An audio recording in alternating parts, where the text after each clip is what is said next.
With First Team and the infamous Tez and the Cowboys and Coffee podcast. What up, fellas? How is everything? How we doing? Yo, well, great. I'm Eagles a are little Packers I'm a lost. little disappointed. I'm a little disappointed in Paul Okay, explain it. because he got a popping podcast. I thought he was gonna come with the bag.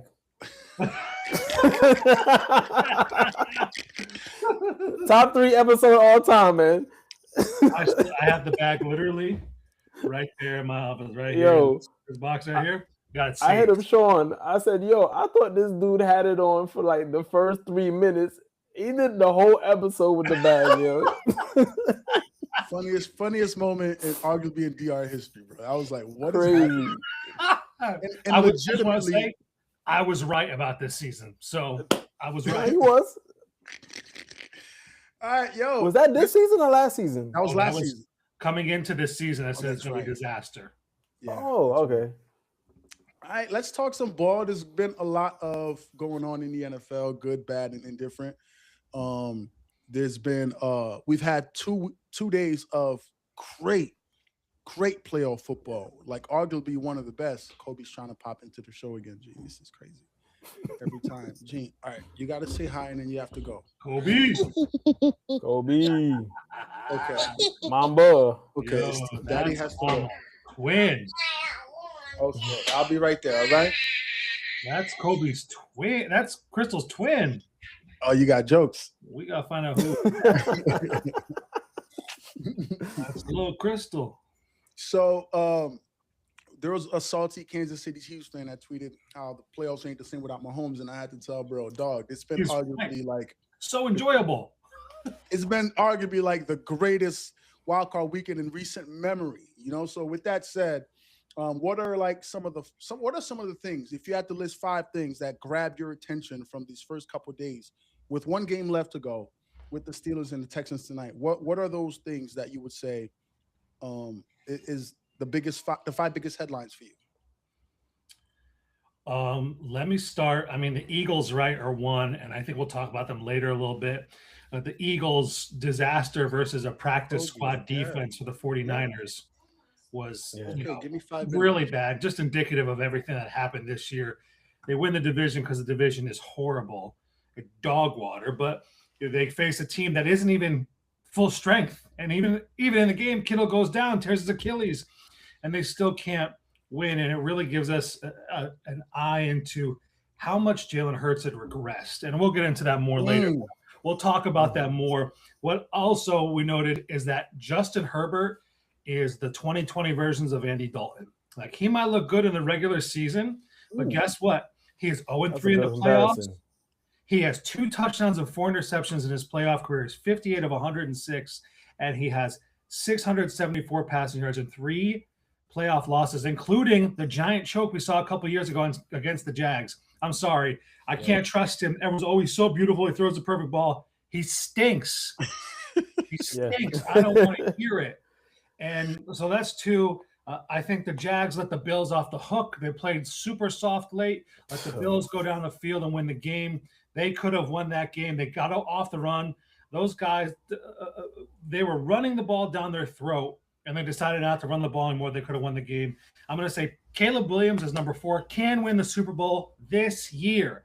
With this team constructed, how they run the ball, Ben Johnson is an excellent offensive mind. If the defense can just come together a little bit, they'll be Super Bowl contenders. And finally, can the Packers win with Matt LaFleur as head football coach? Since 2021, his overall record is 38-33-1. He is 0-3 in the playoffs. And he has notoriously choked in so many instances. He choked with Aaron Rodgers. He's choked now with Jordan Love. Jordan Love threw for 323 and 4 touchdowns, and you lost the game? And no picks. Yeah. What else do you want from Jordan Love? We talk about context all the time. Those are the 5 big things. For me, we can delve into every single one further, but you're going to ask me 5 topics to talk about from this opening weekend. Give me those 5 right there. Oof. I mean, look, this weekend I really have one. It's just one main point, and I've been saying this the entire season, past episodes. There's really no dominant team in the NFL right now.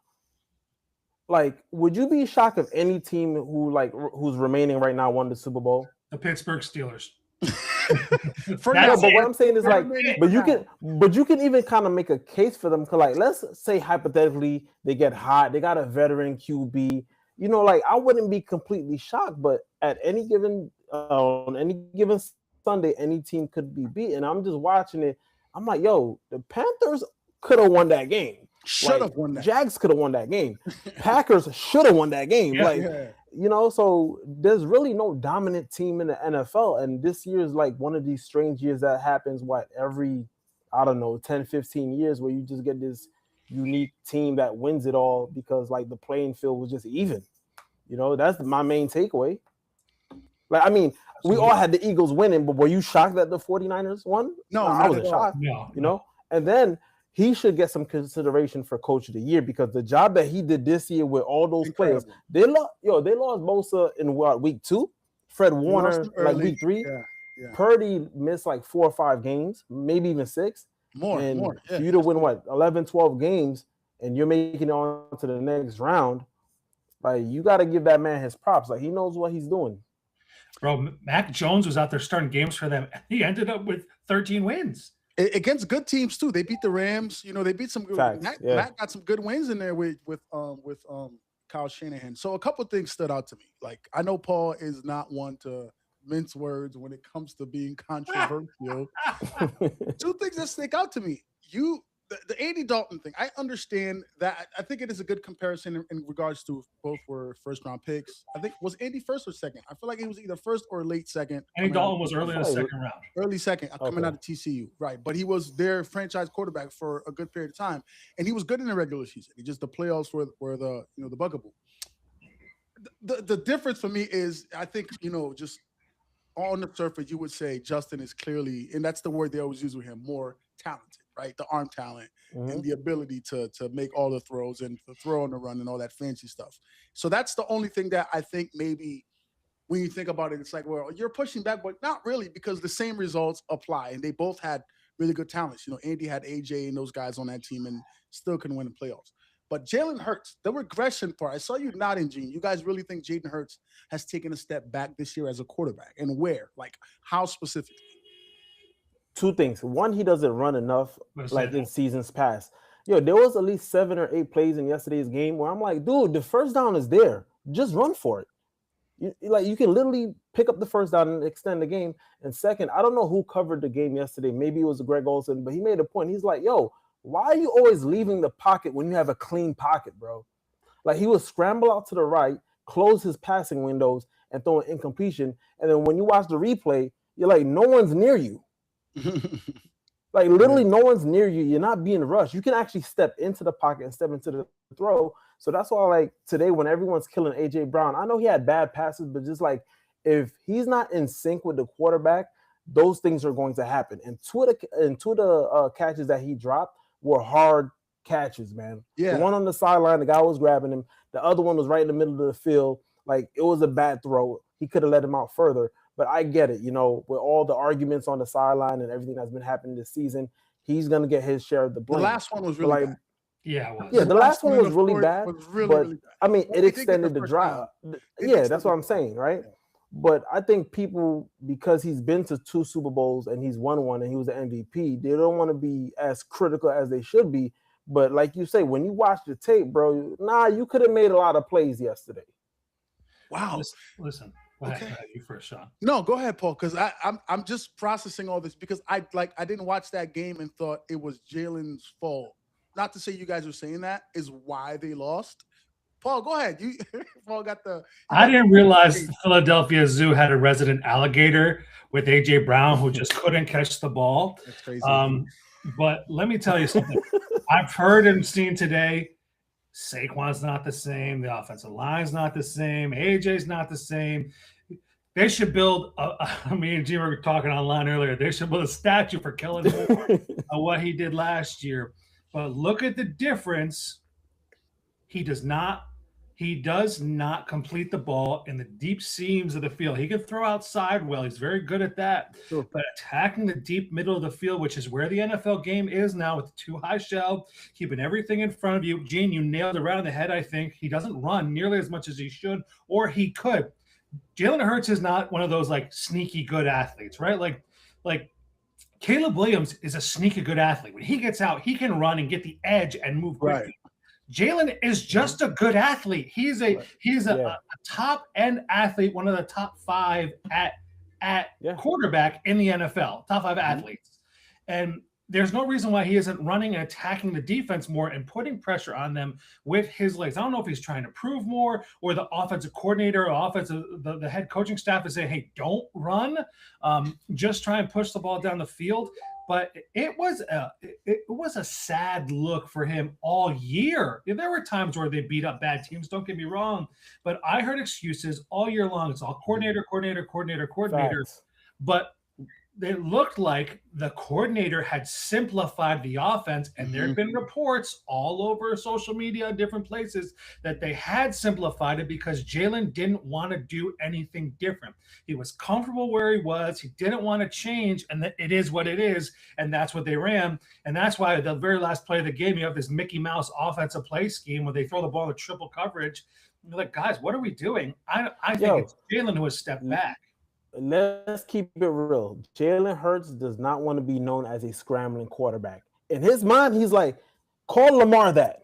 Call these other dudes that. I'm a, quarterback in the sense of what quarterbacks are supposed to be. I'm a passer. He doesn't want to run because of what he doesn't want his reputation to be known as a scrambling quarterback. I feel like that's the biggest problem. Let's be real. So a couple things on that.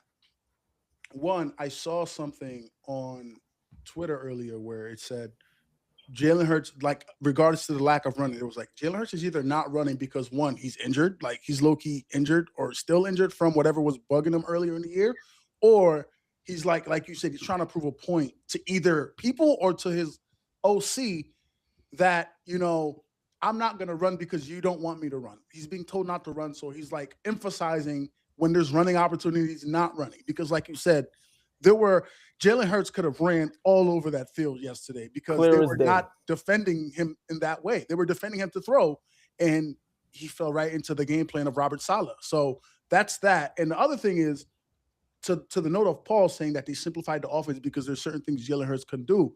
Like LaShawn McCoy, Shady said, the former Eagle, he said that he spoke to people within the organization that are telling him, like, there's a lot of things that they removed from the playbook because he simply can't do it. Like, he can't make certain throws in certain avenues. And again, I don't know. I take that with a grain of salt because, he's not a reporter or anything. While we're on the whole reporter noise, he is a person that's connected to the organization. He's a legend in that organization. So, there is some connections that he has that are going to be valuable in terms of what he says. But when did they simplify the offense? Because if we watch last year's playoff run or even the year that they went to the Super Bowl for the first time, he was throwing the ball pretty well. This is a new OC. This year. So while they were struggling earlier in the year, I think they said, let's pull back, right? Instead of trying to do all these exotic plays. The new OC got hired and then just changed around what worked for them in the Super Bowl last year. Then he should be fired then. Well, they're all calling. No, keep him forever. He should have a lifetime contract. They're all calling him to be fired. Easy, Gene. Whoa. Give me a chance. Y'all won the Super. Y'all clapped up the Chiefs. Put 50 on them, and you get hired, and you're changing shit around for what? For your ego? Nah, get them out. But last year they had Kellen Moore, and look what Kellen Moore was able to do this year with a ragtag team and Tyler Shuck at quarterback. I mean, do you remember the combine video of him throwing the ball and everyone would be like, that was bad. What? Yeah. What is this clown doing? And then they actually were. He looks pretty good, man. He looks solid, man. Sean mentioned they're not as bad as they look on paper. Nope. Kellen Moore did that. Now, we talked about. Here's my question. We've talked about whether or not Jalen Hurts is a top 10 quarterback. Some people say he's top 5, he's top 3. I think the real question is Jalen Hurts better than a replacement level quarterback, right? Oh my God. Paul's trying to go viral this week. I'm serious. Yeah. You bug it. Slow down, bro. Put Justin Herbert there with those weapons. Oh, you mean like a replacement starting quarterback? Yeah, I'm not talking about like a backup. I'm not talking about that's insult. That's insane. Okay. But I'm talking about, all right, who's the 15th best quarterback in the NFL? Jared Goff. Can I get Jared Goff there? And would he have been better this year? Baker Mayfield, would he have been better this year? I mean, but those guys, Paul, those guys don't have the grit that Jalen Hurts does, right? Right? You just said Justin Herbert. When things are going bad, he's gonna fold. You know he's gonna fold. At least Jalen Hurts, we've seen him not fold. Even the first Super Bowl that they lost, what was it, by 3 points? He balled out that game. So yeah, he might like not be physically as good as these other guys, but like at least he will make it up with his heart and his grit. So I don't know if I could rock with that statement, so to say. If his heart can throw a seam pass, then I would have his heart. I think ultimately what proved to be the biggest deficiency for the Eagles this year was like masking all of whatever we think Jalen Hurts' flaw was this year that didn't show last year. Saquon couldn't be Saquon this year. And I think part of that was the O-line, like losing Mekhi Becton. O-line. And like just the constant injuries to Lane Johnson. And Saquon, I mean, this is just like fresh off the press of they just lost yesterday. Saquon didn't look like the same player he was last year. He's lost. And we knew, right. And we know, like, guys, I mean, you get a year older and, you're hanging out with Trump. I'm just kidding. You get a year older and you're a running back, you're wear and tear. His usage was a lot last year. Yeah. Even, I'm watching the game, and the part that I felt like the Eagles didn't do enough, and I said this in our chat for Christian, like in reverse to Christian McCaffrey, why don't they use Saquon in the passing game at all? Why don't they get crazy? Like, I was like, the Niners need to ban the run with CMC. There was a point I'm like, put Brian Robinson Jr. in the game with CMC. Put him in the backfield and have CMC go in motion, and he's going to create a mismatch with Nakobe Dean, who was in hell trying to guard Juszczyk yesterday. They had him in hell. And that's the thing. Nakobe Dean is a good player, but he needs to be rushing. He's not good in coverage. You put him in zone or in man coverage, it is hell for them. They had the fullback looking like Travis Kelce in his prime out there yesterday. So I'm like, they need to get Saquon involved in the pass. Forget the run. Like, he wasn't breaking through any big runs. He was having a good, 5-yard burst here, 8-yard, 10 yards here. But that was never, you knew that was not going to sustain on a Robert Saleh defense. He's too good. He's too smart. About backups defensively for the 49ers. Getting Saquon in the open field with his ability, and maybe he has lost half a step, but he should be way better in the open field.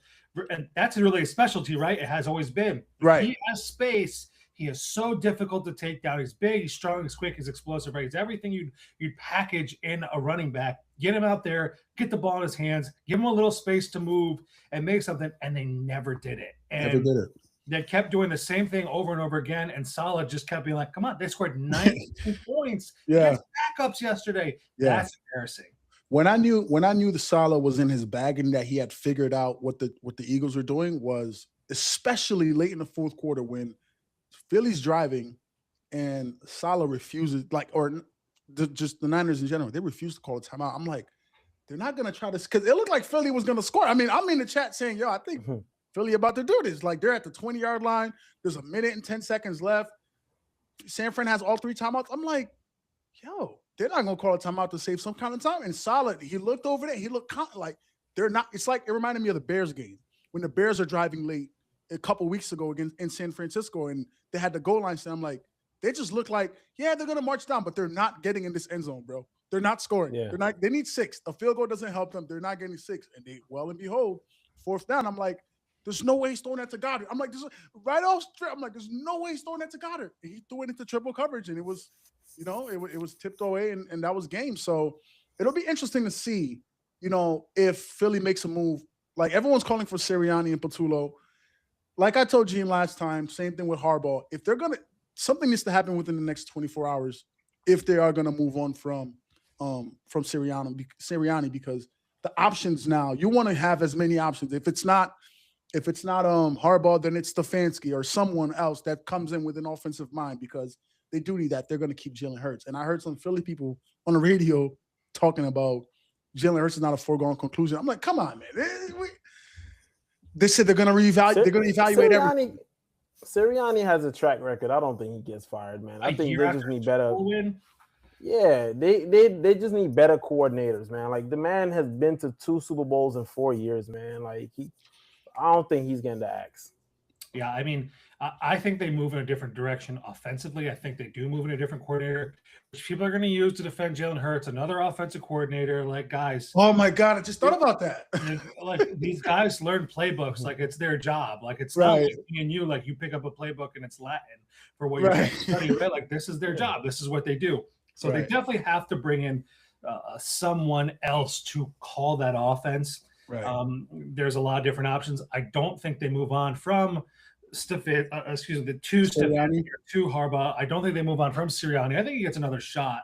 You know, they won the division. They're in the playoffs. They're a year removed from the Super Bowl. Now, I've heard with Harbaugh, he's down to the Giants and the Falcons. Falcons, when you have absolutely no vision at quarterback, you need a new head coach, new GM. If I'm Harbaugh, I'm definitely jumping at the Giants' job. You have the quarterback of the future there. You have a running back who you can at least beat the snot out of for 3 years before he leaves. If Neighbors comes back, right? Wan'Dale Robinson showed you stuff. Theo Johnson showed you stuff. You say, listen, we're going to address the offensive line. We're going to have a much better defensive philosophy. Let's ride, baby. I would take that job in a heartbeat, and I hate it. I hope that he goes to Atlanta, and I hope Stefanski goes somewhere else. But that's the reality. I mean, I hope the Giants sign Antonio Pierce to be their head coach, right? That would be fantastic for me. 17-0. Cliff Kingsbury the coach, right? That'd be great. But I think that Harbaugh ends up in New York. I think he makes him a instant contender for the NFC East next year. And I think the window's open, and I think they have opportunity. I don't think Sirianni leaves Philly though, not this year. Yeah, I agree. I think, again, a team that when I look at the Giants just in totality, the team that they remind me of as far as like turning it around quickly is when Sean Payton went to Denver, right? They had a lot of talent on defense. They had some talent on offense, but they didn't have the quarterback. The Giants found a quarterback that had talent on defense. They just don't have the person to bring all that together. The Giants keep building and they keep drafting and building that. That's the thing. If you have a great defense, you can get by in the NFL with a mediocre offense. Right? The Denver their offense is not great. The offense, they've won games scoring like 13, 15, 16 points, like especially in that AFC West. So it'll be interesting to see what Harbaugh does, but I think this is going to work really, really quickly because I don't think Harbaugh wants to prolong this. Let me ask you guys both something though. What has Harbaugh shown you in the last 10 years? That's what I'm saying. Confidence with a young core with the Giants, they've been successful. Sure, they haven't been successful in the playoffs. Lamar's won his MVPs, but it comes to the playoffs, and he turns into Justin Herbert, right? These guys are like the yin and the yang version of each other. What's he done to show you? That's why I'm laughing that, there's this bidding war for him. I'm like, have y'all been paying attention? Like, you were the coach for 18 seasons. You went to 1 Super Bowl. I think what they said, since 2018, you've blown 20 fourth quarter leads, right? You don't have any attention to detail. That last play where you made Lamar go back and take a knee, you lost 2 yards on that play. And you put a rookie kicker to ice the game in Pittsburgh. I can tell you as a Jets fan how many field goals we missed in the playoffs against Pittsburgh. It's happened to us before with Herm Edwards. So you don't have any attention to detail. And I'm like, okay, why is he paraded as he's like Vince Lombardi? I just don't get it, man. It's true. I obviously agree with you. Harbaugh, I think he's a good coach. I don't think he is hey, let's do whatever we can to get him. I think his defense, and this is what I'll say, is the reason why all these teams are looking for him is he's a good program builder. He will build a program. Whether he's going to get you home consistently from when that program is built, like he did with the Ravens, that's a different question. But he will come in. He will earn the respect of your players. He will get strong coaches in there. And he's going to build a winning program. Now, the consistency is going to be there.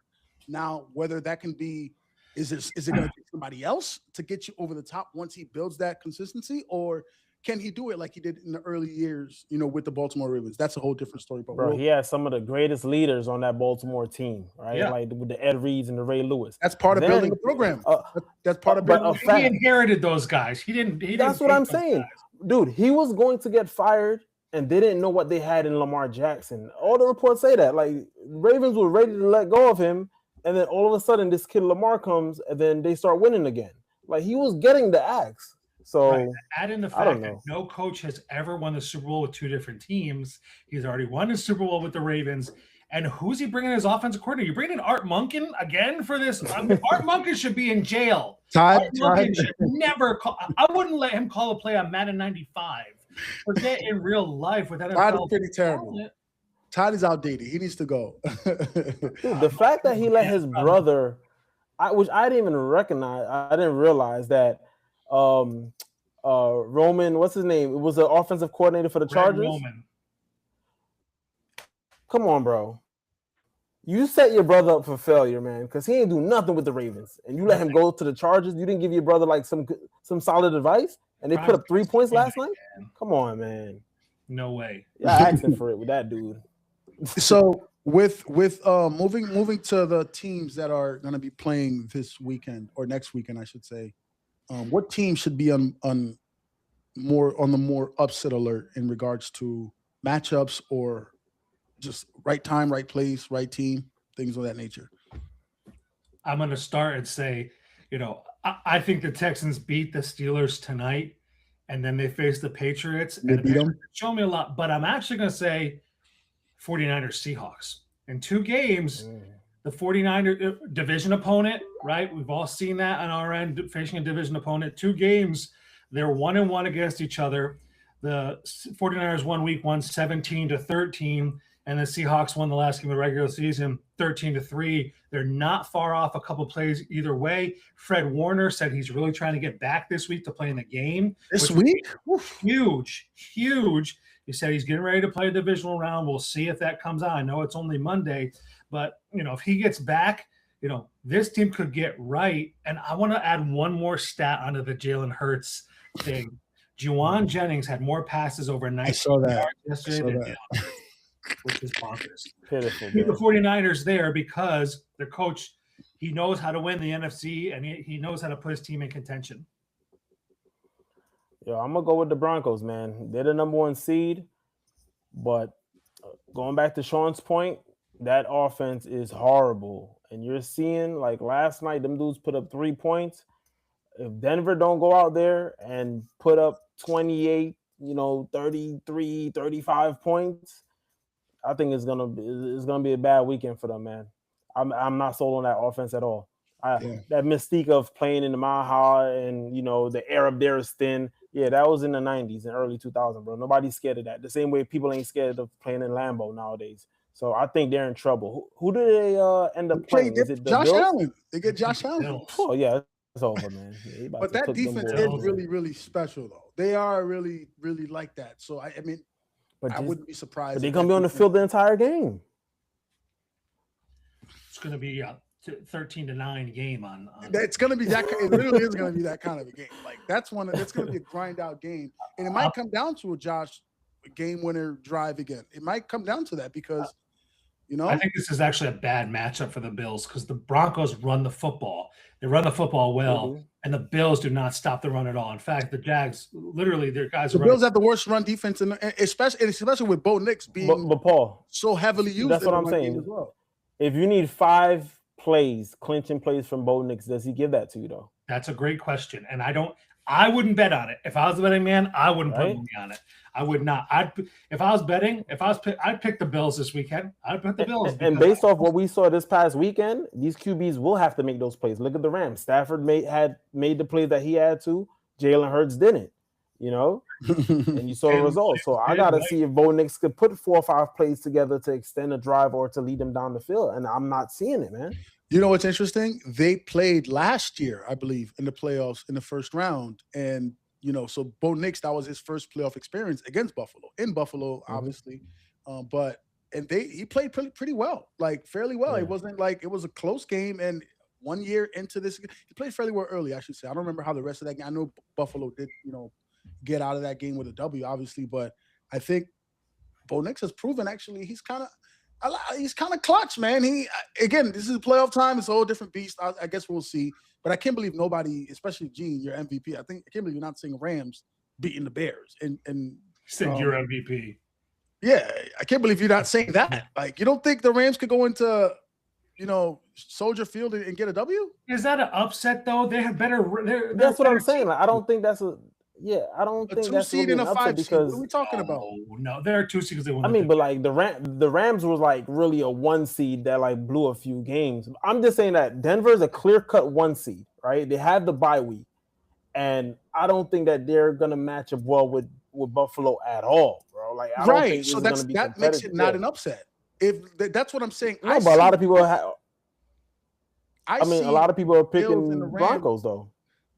I see the Bills and the Rams as more of an even. I mean, obviously, we know technically like the Denver is better, but the quarterback is that's the edge that overhauls everything. That quarterback can come into your like the Patriots. Those later Tom Brady years, they weren't always the best team, but they had Tommy, and Tommy can come into Arrowhead when Pat was winning MVPs and say, "I don't care, we're going to overtime, and I'm gonna drive down this field." The amount of third downs he completed to Julian Edelman in that overtime win when before he left, it was just incredible. So I'm like, Josh, is that really an upset? But I mean, I get what you're saying. Like, they have the Rams have the better quarterback. They have the better record. They're 12-5. The Bears were 11-6. They just lost their division, which is why they kicked to the 5 seed. Like they're a better team in my opinion. They're one blocked field goal against the Eagles away from winning the division and being the 1 seed. You know what I mean? That's really the difference. Jalen Carter, who bye go home, right? But like, I'm on him every chance I get for the record. Right, that's true. Eagles, but they're that close away from being a 1 seed. So they're the better record. They have a better record. I think they're the better team. I think they're going to be.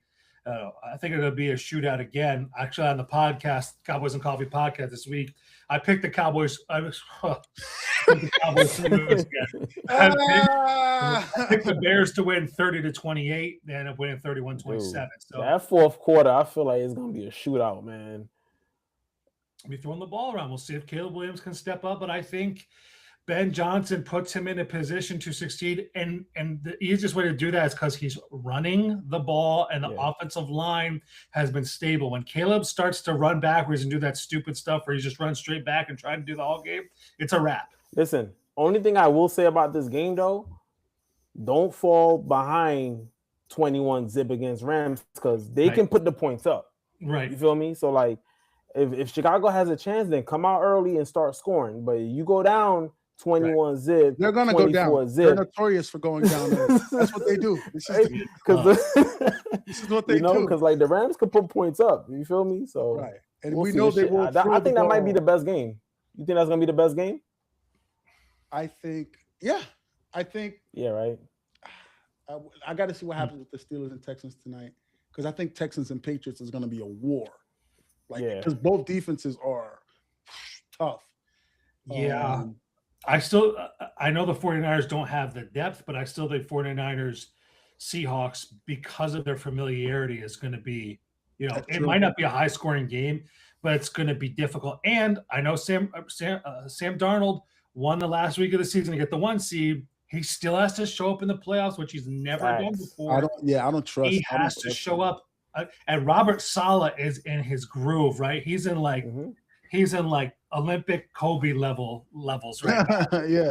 Right? Like he's like, this is Hoodie Mello season for Robert Saleh. All right. Before I let you guys go, true or false? AJ Brown will never play another down for the Eagles. True. It has to be true. Even with the cap situation being as gruesome as it looks. They designate him as a post-June 1st cut. They'll save $20 million against the cap. They'll still owe him. They can't. They won't trade him because he'll be something like $48 million or $49 million. They're gonna cut him. Yeah, you have to. Wow. He's not. He's gonna go back to Tennessee to link up with Cam Ward. Oh, that's a hot take. That's a hot take. Yo, before we get out of here, we got to answer this question because you had it on. Who was the most disappointing team this weekend? And I'm gonna just say real quick, the Jags. Yo, y'all on paper, y'all were better than the Bills. Both sides of the ball, right? Better defense. Y'all got the weapons on offense, and it's just like, first of all, these coaches need to stop going for it on fourth down every single time. Oh my god! Like, you're just bailing these teams out. But franchises like the Jags, and we saw it with the Lions. When you miss that window of opportunity to excel and make it to the next level, you're not guaranteed to make it back next year. Facts. So for them to blow that game the way that they did, when again on paper, and they could have put it up, like put them away, not away, but they could have extended their lead. They could have been up 14-3 in the first, but just dumb play calling, going for it at the wrong time. All these guys are allergic to field goals for whatever reason now. And it's just like, to me, the Jags were the biggest. I really thought they had that game. I'm going to say the big letdown, the biggest disappointment's the Packers. 21-3 on your little brother. The Bears hadn't beat the Packers in the playoffs since the Sunday after Pearl Harbor was bombed in 1941. What are we talking about? That's crazy. On little brother, they and Sean brought this up. They're late in the game. They can put these guys away around the football and they're throwing fade routes against the physical cornerbacks that they're not allowing that. They're throwing deep fades and they get nothing. They got nothing. They should have easily put the game away. 21-3 at halftime. That's the biggest comeback in Bears playoff history. They've never done that before. How embarrassing. And you've shown again that even with literally a perfect game from Jordan Love, 323, 4 touchdowns, no INTs, you can't beat the Bears. Guess what? Bears aren't going anywhere, buddy. They're going to be here for a while. They said, I'm the captain now. Yep, facts. It's incredible. It's easily the Packers for me. And it's the reasons why Paul said, like early on, LaFleur was in his bag, calling plays to put guys in position. He got Matthew Golden, the rookie, who hadn't done anything all year, was hooping. Like he scored his first touchdown of his career. But going into that game, who did you have winning? Packers or Bears? The Packers. All right, so going into Jags and Bills, who did you guys have? Jags.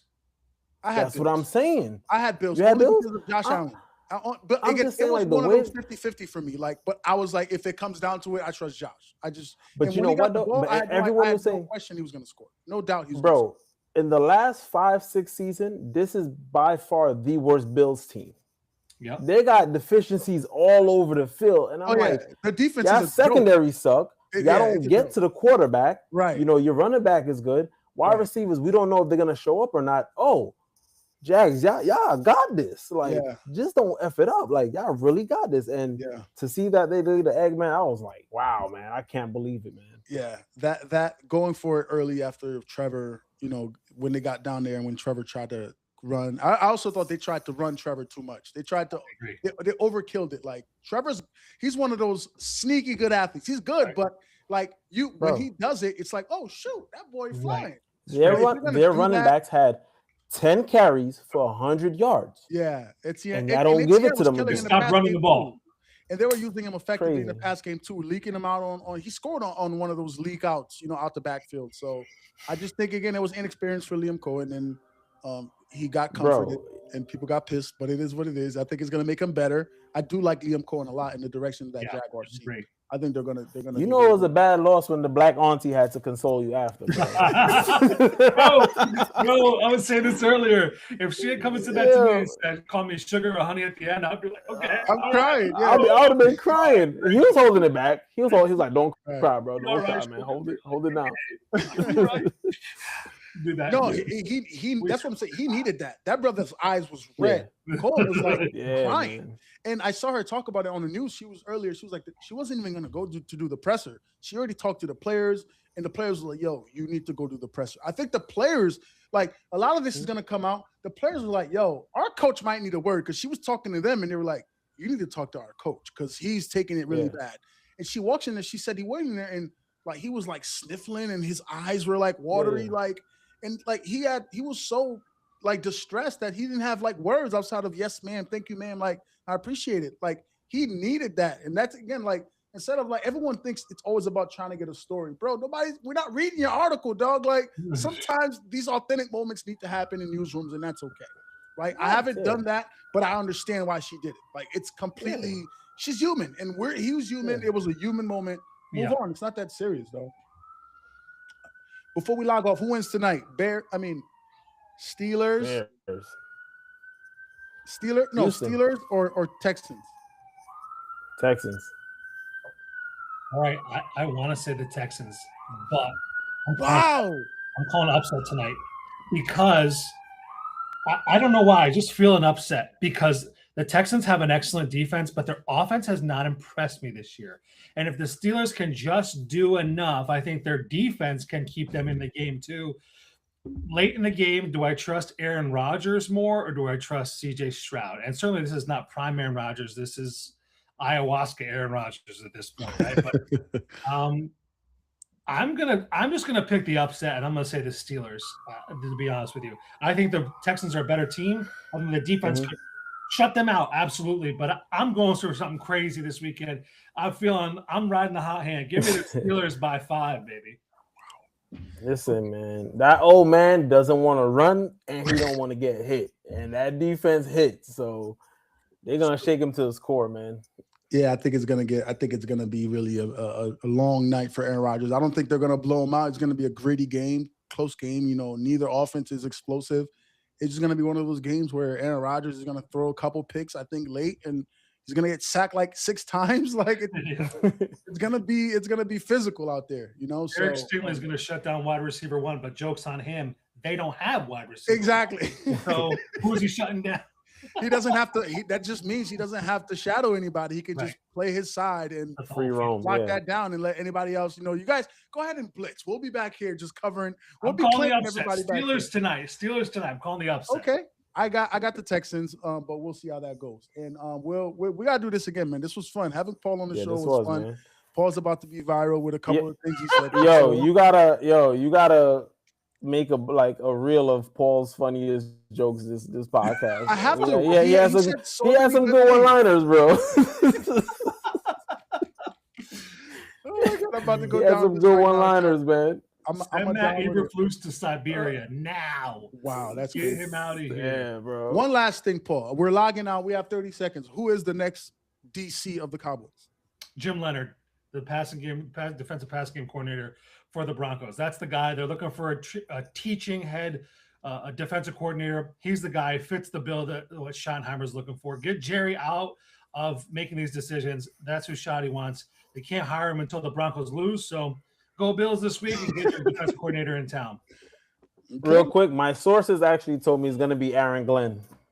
With that said, good night, fellas. Yo, Aaring Glenn. I was looking for a light bulb, man. I'm like, yo, we got no light bulbs, so I was gonna hold that shit up. That is not a light bulb. That is not happening. It's coaching a team right there. What are you talking about? Yo. I am out of here on that note. I'm about to get downloading this podcast so we can get some clips out. Fellas, enjoy the night of football. Yes, God sir. bless. Yo, we keep this window open, right? You said? What do you mean? It don't matter. On the riverside. Don't exit out of it? No, you can exit out. Because Okay. I control it. Yeah, I'm downloading it from my end. Roger that. Oh, okay. Perfect. Yeah. All right, fellas. Have a good night. Yep.